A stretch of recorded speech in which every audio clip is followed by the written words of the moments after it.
Hey friends, welcome back to the channel. I hope you guys are all doing really well. So you guys seem to really like my dark Yuletide read list that I put together last week, and I'm so excited to dive into some of these books. I've already started some of them and they are just fulfilling all of the gothic and ghostly feels that I want during this time of year, during Yuletide. As I've said before, we don't celebrate Christmas in our family, but we are very big Yuletide people. So the winter solstice is a really important celebration for us, and this year I'm so excited because we have a lot of, you know, small kind of renovations done with the house. There's renovations done in the library. We have our wood stove going all day, every day pretty much, and we just have a cozy old time. So I'm really excited to dive into more of the books that I had on my list. Like I said, so far so good. I'm really enjoying them all. But for today, I wanted to talk about the gothic and gothic adjacent movies that I'm going to be watching over the Yuletide season. So today I have 12 on my list. So for the 12 days of Yuletide, starting on December 31st and carrying right through the beginning of the year, I do have some gothic and gothic adjacent movies that I'm really excited to watch. Most of these are going to be rewatches. There are some that are new on the list, some that are going to carry over from last year's list because I just didn't have time to get to them, and they're just really cozy, really familiar movies for me to sit down and watch. And my husband Matthew really enjoys these as well, and some of them are Christmassy, so I will say that some of them have to do with the season. Most of them do, but some of them don't. Some are just really familiar and cozy gothic movies. Some take place in the winter, some don't. So I'm super excited about this list, and I hope you guys enjoy it too. So like I said, there's going to be 12 movies on this list, and then next week I'm going to have a part 2 to this video. So today I'm just talking about the gothic and gothic adjacent, and next week I'll talk about the movies that I grew up with as a kid and other movies that I like to watch during this time of year. You guys know that there is a very specific marathon that we have every single Yuletide season, so I wanted to put together that list for you guys as well. But for today, we're going to talk about 12 gothic and gothic adjacent movies, so let's dive right into the video. So the first movie really needs no introduction. Some of these I am going to do synopses because, you know, it's not as familiar as this one.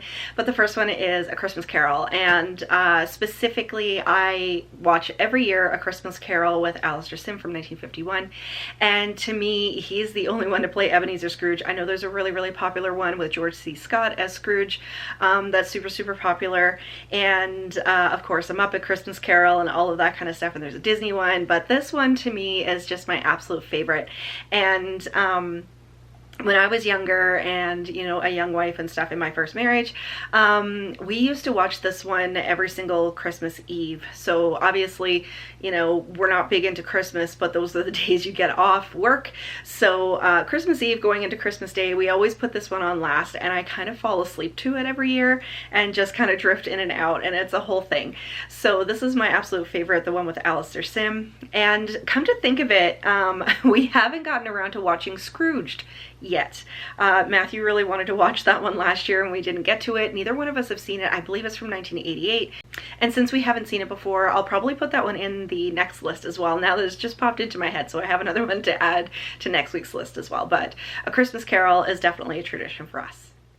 And then number 2 on the list is The Man Who Invented Christmas, and this one I believe I had on my list last year as well. I didn't manage to get to it. You know, there's a lot of movies to be watched during this time of year, and of course I want to make time for my books, and we have family dinners and stuff like that. And so I didn't get to this one last year, and I specifically bought a Netflix subscription for December so I could watch this movie specifically, and so I'm super excited about it. So this one came out in 2017, and it says in 1843, despite the fact that Dickens is a successful writer, the failure of his latest book puts his career at a crossroads until the moment when, struggling with inspiration and confronting reality with his childhood memories, a new character is born in the depths of his troubled mind, an old, lonely, embittered man, so vivid, so human, that the whole world grows around him. A story so inspiring that changed the meaning of Christmas forever. And so this is a really great follow-up to A Christmas Carol, because obviously this has to do with Dickens coming up with that story. And it has Dan Stevens playing Dickens, and he's one of my favorite actors. You know, he went from Downton Abbey, you know, he very much has that sort of Victorian into early 20th century feel, to being a criminal in Abigail, which I really enjoyed him in that role too. So I know that with him in this role, I think it's going to make it worthwhile for me to watch this one. But I am excited for this one because it's going to have the feelings of, you know, this time of year, and you know, the Victorian Gothic sort of vibe as well that I just love putting on. It almost has a very subtle sort of feel good feeling, I guess, when you watch these kinds of things. And like I said, we've been really enjoying, now that we're in the darker days of the year, we turn all of our electric lights off, we have candles only, we have some oil lamps, and we just put a fire in the new wood stove, which I will be taking you guys on a house tour. I've been promising to do that, and I am going to do that before the end of the year. So I think this one, I'm really excited about this one this year. And next up we have The Nutcracker in the Four Realms from 2018, and with this one as well, I specifically bought a Disney subscription so I could watch this movie specifically. And I can't remember if this one made it onto my list last year. I don't think it did, but I've heard really good things about this one. It's very fantastical, it's very kind of warm and cozy, and The Nutcracker does have a really special place in my heart because when I was super young, I had a VHS tape that had The Nutcracker suite with Mikhail Baryshnikov in it, and I watched that thing over and over. And then when I got older, I had like subscription passes to the ballet here in Alberta, and I used to go see The Nutcracker every Christmas. I haven't seen it for a few years, and they've actually done some updates to their suite as well, so I don't know if I'll get there this year, but The Nutcracker really does hold a special place. So just from the synopsis quickly: let the mystery unfold. When Clara's mother leaves her a mysterious gift, she embarks on a journey to the four secret realms where she discovers her greatest strength could change the world. So of course, I mean, most of us know the story of the Nutcracker, and it'll be interesting to see if this movie is kind of directly tied to the ballet or if it's, you know, just kind of inspired. So I think either way, I'm going to find this really heartwarming just because of the central story and the central plot. So super excited for this one.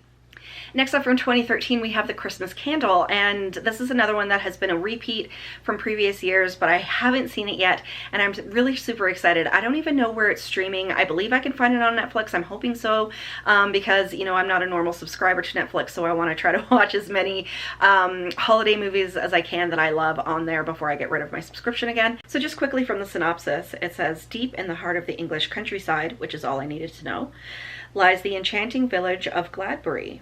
Legend has it that every 25 years an angel visits the village candlemaker and touches a single candle. Whoever lights this candle receives a miracle on Christmas Eve, but in 1890, at the dawn of the electric age, the centuries-old legend may come to an end. So that sounds fantastic. Like I said, it has all of those sort of Gothic Victorian vibes. You know, I want the women in long flowing dresses, and I want the gas lamps, and you know, winter in England and all of that sort of thing. And this one definitely has all the feels of the season as well, so super excited for this one. And next up, we're going to talk about a childhood favorite of mine again. So I actually just bought this one on DVD from Amazon during their Black Friday sale, and I'm so super excited to finally own it again. I haven't seen it since my childhood. My mom and dad taped it off TV for me when I was super young, and I haven't seen it for years and years, maybe 20 or 30 years, and that is Little Women. And you know, this movie doesn't take place entirely during Christmas, but it does have one or two scenes that are very significant that take place during the holidays. And for me specifically, I love the version from 1949 with Elizabeth Taylor and June Allison. That to me is the only version. I know the 1994 version is quite popular, and there was a remake done just a few years ago, I think in 2020 or 2018 or something like that. But to me, like, I don't want to see any other version. I want to see this version only. And it's funny because when it arrived on the doorstep and Matt opened it, he was like, oh, I see, this is going to be one of those movies that you watch when I'm not at home. And I totally get it. It's probably not something that he would want to see, but spending some time with the four girls, you know, and the story, and, you know, I haven't seen it in such a long time. I think it's going to be really comforting for me, and I think that's everything that I need right now. Okay, so next up we're going to talk about one that I talked about last year, and I told you a story last year and I didn't watch it because every time I pull this one down off the shelf, I'm like, my heart can't take it. And that is Edward Scissorhands, of course, from 1990. And I remember when this movie first came out, so I will tell the story again for anybody who hasn't heard it or that didn't see the other video. So I will tell the story again, that I remember when this movie first came out, it was I believe my first exposure to Tim Burton, and it came out on VHS around my 8th birthday, so we actually got it for my 8th birthday. And when I was a kid, you know, it's a sad story, but it didn't affect me as much as it does as an adult. And I find this movie really, really, really difficult to watch. And I said last year in my video, if you can tell, I went back and watched last year's video, I said that, you know, I don't know if I'm supposed to have this much of an emotional reaction to this film, but it really, really does. And every time, like I said, I pull it down off the shelf, I end up putting it back up because I'm like, my heart just can't take it. But it has such a special place. And I remember walking into Alan's video, which was my video store as a child, and there was a cardboard cutout of Edward Scissorhands, and he's holding on to a string of red paper dolls. And it's just such an integral part of my brain, an integral part of my memory. So I think if I'm going for cozy sort of feels this year, which I typically do during this season, I'm definitely going to have to take it down. And even if I do skip past, you know, the spots that really make me sad, just spending some time with this movie, I think is going to be great. And, you know, just the whole scene towards the end of the movie when you have Winona Ryder twirling in the snow because he's creating the snow sculpture is just, it just has all the feels, and I think I need that this year. And next up on the list is one that I'm super excited about. So we have Crimson Peak from 2015. Kind of crazy that this movie came out 10 years ago, but I didn't watch it when it first came out. It was only a couple of years ago that I watched it for the first time. And this movie is just so beautifully gothic. And of course, the majority of the movie takes place in wintertime at Crimson Peak. And it just has all of the wonderful dark and gothic vibes. And you guys know that I have something for women in long flowing nightgowns running down a staircase with a candelabra. So this I definitely had to put on the list for two reasons. Number one, it's a favorite for both of us that we love in this genre. I think Guillermo del Toro did a fantastic job with this one, and I did enjoy the new Frankenstein as well that he did. And the second reason is because a couple of weeks ago I splurged and I got the 4K version because it comes with a whole bunch of extras. So it has the movie, of course, but it has a lot of behind the scenes footage. It has a full-length documentary included with it. It has interviews with the cast and the crew and everything, and talking about the Gothic. And so I really want to watch the movie and then do all of the follow-up. You know, maybe we'll put it on tonight and then do the follow-up tomorrow afternoon with the documentary features, because like I say, it's such a favorite for both of us. It has all of the Gothic vibes. It has you know, spooky vibes. It has the majority of the movie taking place in winter at Crimson Peak, and you know, there's one scene that I have to kind of look away for, but for the most part it's just beautifully shot, and I'm just so excited to watch this one. Now, I know most of us have probably already seen it or know of this movie, but I'll just do a quick synopsis. In the aftermath of a family tragedy, an aspiring author is torn between love for her childhood friend and the temptation of a mysterious outsider. Trying to escape the ghosts of her past, she is swept away to a house that breathes, bleeds, and remembers. And it really does. And one of the parts of the documentary is the whole construction of Crimson Peak, and I think that's just going to give me all the feels, and that's just something I want to sit down and watch on a Sunday afternoon when we're just chilling out in our pajamas. Next up on the list is another childhood favorite, and that is Wuthering Heights. And although, again, with this one, it doesn't take place entirely in the wintertime, it does have scenes in it that take place in the winter, and the whole beginning and end of the film take place, you know, with a man who is stuck in a snowstorm, and he comes into Wuthering Heights, and, you know, they're telling the whole story. And this one, again, has all the feels. And not a holiday movie whatsoever, not a winter movie whatsoever. Like I said, the only scenes in winter are like the beginning and end, but I want Kathy and Heathcliff on the English moors brooding for each other and the whole thing. And with this one, the 1939 version is the only one that I want. It has to be black and white. Now, I don't own this one, but I know I can stream it, so I'm hoping that I can get it somewhere and it hasn't been taken down. But I absolutely love this. So just very quickly in a synopsis. The Earnshaws are Yorkshire farmers during the early 19th century. One day, Mr. Earnshaw returns from a trip to the city, bringing with him a ragged little boy called Heathcliff. His son, Hindley, resents the child, but Heathcliff becomes a companion and soulmate to Hindley's sister, Catherine.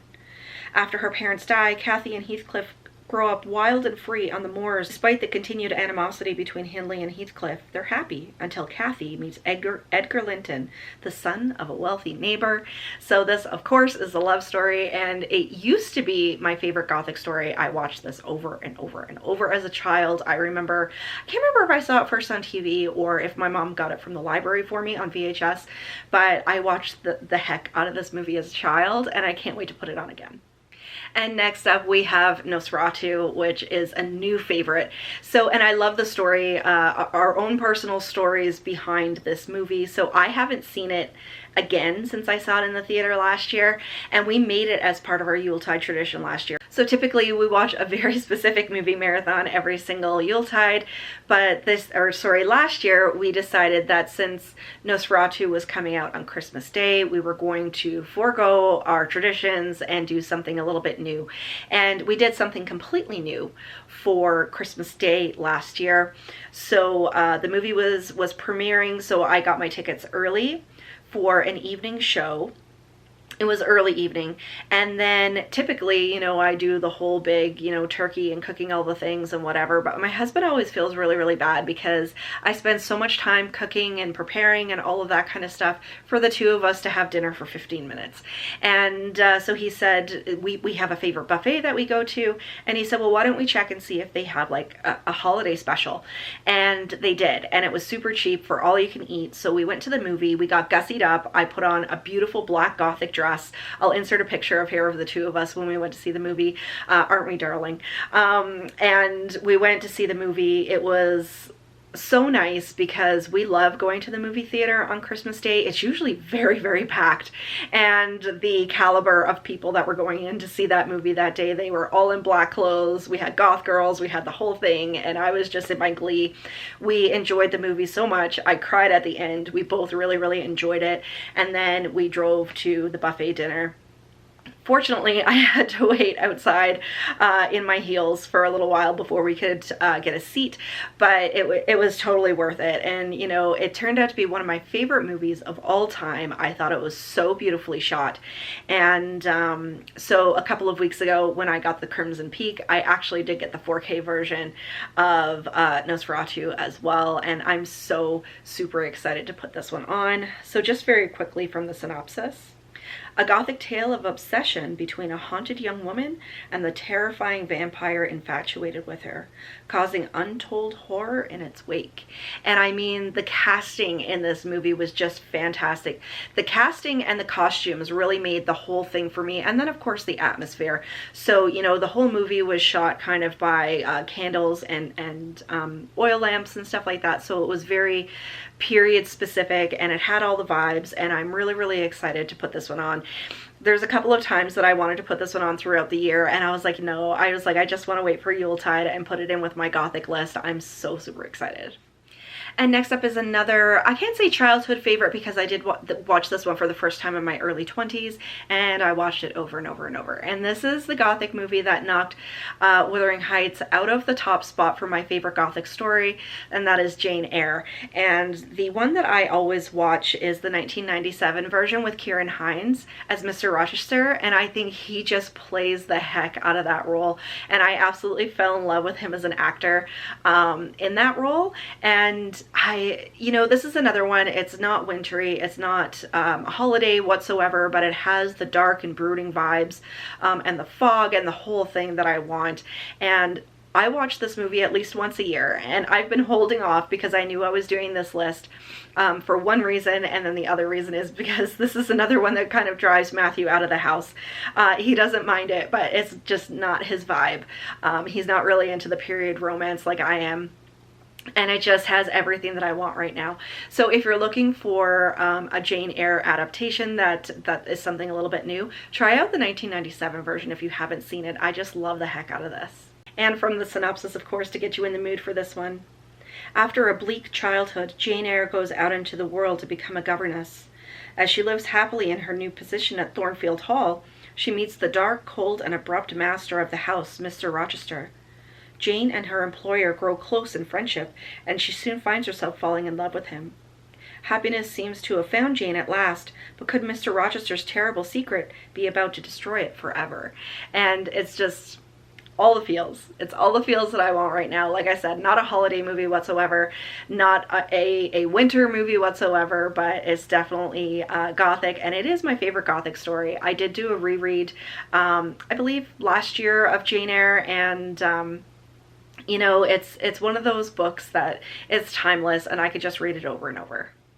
So we're at the point of the list where you'll start to see that we're not talking about, you know, solely winter or holiday movies anymore, just purely the Gothic and all the feels. And next up I have The Innocents from 1961, and I saw this movie for the first time, I believe 2 years ago, when I did the Gothic Hearts Reading Challenge for the first time, and I loved the heck out of this movie. It's so good. I love 1960s horror and 1960s Gothic feels as well. And this one, of course, is an adaptation of The Turn of the Screw by M.R. James, which I think I read once years ago, but I haven't read it recently. But watching all of the adaptations has been really great. So this one says, a young governess for 2 children becomes convinced that the house and grounds are haunted by ghosts, and that the children are being possessed. And I just, like I said, I love the heck out of this one, but more so than anything, the costumes, like her dresses, are just fantastic. And anything to do with a haunted governess with, you know, kids that she's not quite sure what's going on is definitely what I want this time of year. And the last one up on the list, definitely not a holiday movie, but definitely something that I want this time of year, is From Hell from 2001. And I love the heck out of this movie, and it just has all of the, you know, the dark streets of London and all of that kind of thing that I'm wanting right now. I'm obviously on a little bit of a Johnny Depp kick as well. We watched Dark Shadows a little while ago. I have him already on this list with Edward Scissorhands. He's here again with From Hell. And I've also been craving The Ninth Gate also, which I'll talk about in another list. But it definitely has all the feels. So if you haven't seen this one before, which I'm sure most people that are watching this channel probably have, it's definitely, if you're into the Gothic and you love anything to do with Jack the Ripper, this is definitely one that's really great. And we love putting this one on for what we call a slow burn Sunday, which is a term that I have adopted from Regina St. Clair. I love the idea, and I love putting on Sunday afternoon movies that, you know, you're just kind of half asleep, and they're comforting and long, and, you know, they're slow burns. But this one is just fantastic. So from the synopsis, Frederick Aberline is an opium-huffing inspector from Scotland Yard who falls for one of Jack the Ripper's prostitute targets in this Hughes Brothers adaptation of the graphic novel that posits the Ripper's true identity. And so again, nothing to do with holiday, nothing to do with winter, but it definitely has all those dark, brooding, Gothic vibes that I want.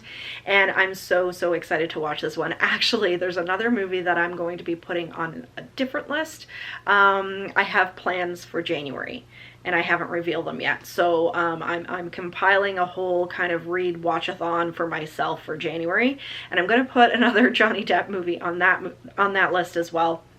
But for this one, just, you know, the whole Jack the Ripper lore and the dark streets of London and Johnny Depp and all the things, it's definitely something I want. I've seen this movie now several times, and I think I enjoy it more each time I watch it. Like, I remember when I watched it at first, you know, I wasn't very old at the time. I believe I watched it for the first time in 2022, so I was like 19 going on 20. So while I loved the Gothic, with obviously Jane Eyre, Wuthering Heights, Little Women, all of that kind of stuff, this one was, I think, probably a little bit too much of a slow burn for me, but each and every single time I watch it, it's like The Others. I enjoy it more and more, and now The Others is one of my favorite movies of all time, and this one is on one of my favorites lists as well. So I'm super excited about it, and I definitely want to put it on towards the beginning of Yuletide because I've been craving the heck out of it. So there you guys go. That is my 12 movies for the 12 nights of Yuletide. So this has been my Gothic and Gothic adjacent list, which you guys know I want this time of year. Like I said, with my wood stove and my fireplace and my candles and my oil lamps and all the things and all the good food. You know, I'm super excited. So Matthew enjoys most of these movies as well. And we do have a couple of new ones on there that neither one of us have seen. So I hope you guys enjoyed the list, and stay tuned for next week. I'm going to go through some other sort of personal and family tradition movies that we watch during this time of year. There'll be more along the lines of the feel-good movies and a couple of other ones that I've thrown in that we haven't seen before. And I did mention I'm going to put together a list specific for January, and that's going to be coming up on the channel, where I'll go through my pile of possibilities and stuff. So lots and lots of videos coming up on the channel over the Yuletide season. And of course, I am going to be doing my house and library tour before the end of the year as well. So I hope you guys are enjoying your December so far. I did put an Instagram post out today that just said, you know, we are in the dark days of the year, and although society and our families and everything tell us that, you know, everything has to be busy and stressful and over the top and there's so much that has to be done, but remember that this time of year, you know, things are dark and the earth is telling you to rest. So remember that balance is important during this time of year. So I hope you guys enjoyed the video. If you did, give me a thumbs up and leave me a question or comment down below, because you know I love chatting with you guys. But until next time, stay spooky, everybody. Bye.